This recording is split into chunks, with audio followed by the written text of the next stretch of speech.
Hey girl, welcome to Front Porch Friday. We have got a great question this week on Ask Laurie, our little Q&A and giveaway. And our winner this week who asked that question is going to receive my little 3 CD teaching series on friendship. We have a latte in common.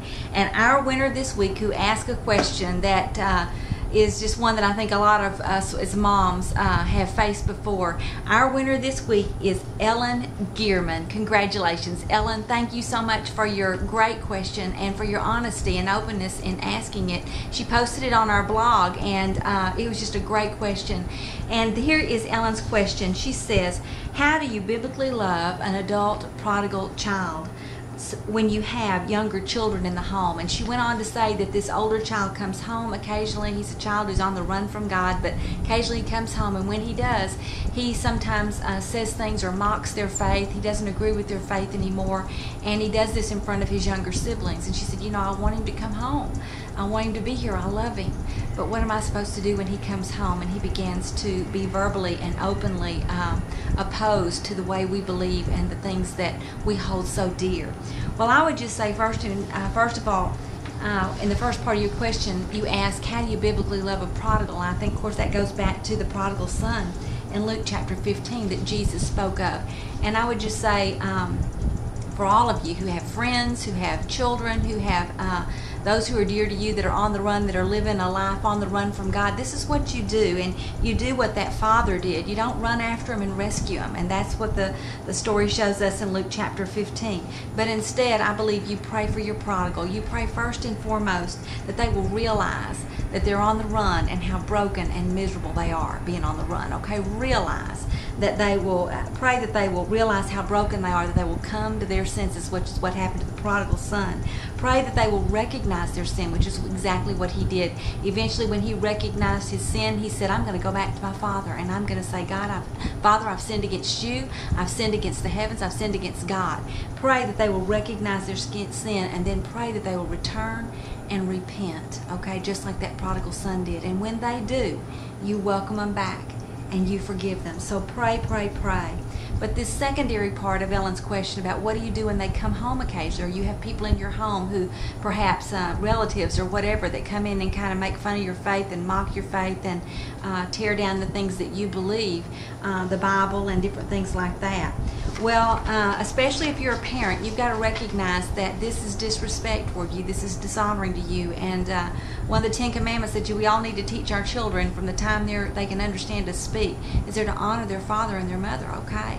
And I believe that applies even to adult children. I'm to honor my mother and my father as long as they live, even if I don't always agree with them, okay? Maybe you have had problems with your parents, you don't agree with the way they live, the way they raised you and stuff. You've got to honor their position, okay? Their position as your father and mother. That doesn't mean you have to agree with everything, but it means you have to treat them in an honorable way. And so I would say recognize that this is a form of disrespect, of dishonor, and recognize that you need to protect those other children in the home if you've got smaller kids there. And today, as I was reading 2 John, I think this passage in 2 John would apply to Ellen's question. And it's talking in 2 John, the theme of this little tiny book is loving others while upholding the truth, okay? Loving others while upholding the truth.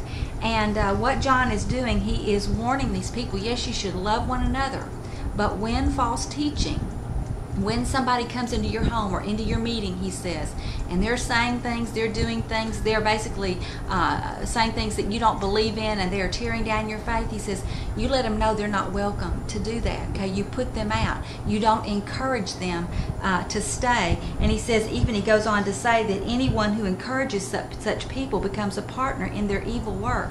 And I think this passage in 2 John primarily applies to churches, okay? When someone comes in your church and wants to take over and wants to teach things that are wrong, that you're not to allow them to do that. You're to uphold the truth.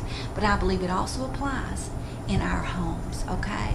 As the spiritual leaders in our home, the mom, the dad there, when someone, one of our children, whether adult or not, or anybody else comes into our home and begins to mock our faith, we have to uphold the truth.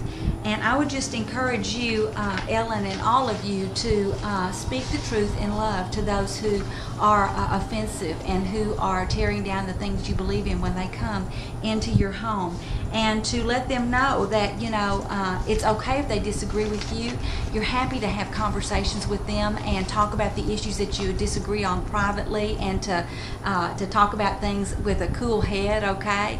But that they are not allowed to, especially when there are children present, to be verbally or openly tearing down your faith before other people. I would just encourage you remain calm. Don't get weepy and emotional. Don't get loud, okay? But you need to draw that child aside or that person aside, and you need to set a boundary, okay? You're welcome here. We love you. It's such a joy having you here. But we have a problem when you come in here and you overstep your boundary and you begin to tear down the things we believe. And when you do that, we're going to hate it, but we're going to have to ask you to leave, okay? Please don't push us. Please don't press us, okay? Talk to your child. Talk to your loved one like that. And then if they overstep, then you're going to have to firmly follow through and not allow that person to begin to influence the others in the home, or to begin to disrespect you and your beliefs under your own roof. That's not easy. I understand that. But boundaries are biblical. And in 2 John says we can love others, but we must also uphold the truth. And love upholds the truth. Thank you, Ellen, for a great question. I hope this has helped you and many others.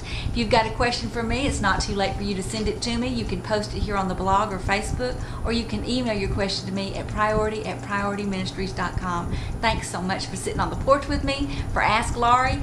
I love hearing from you. And if you have some input on Ellen's situation, or you have had experience in this, I'd love to hear your comments on the blog. I'll see you next week right here on Front Porch Friday. Love you, girl. Bye-bye.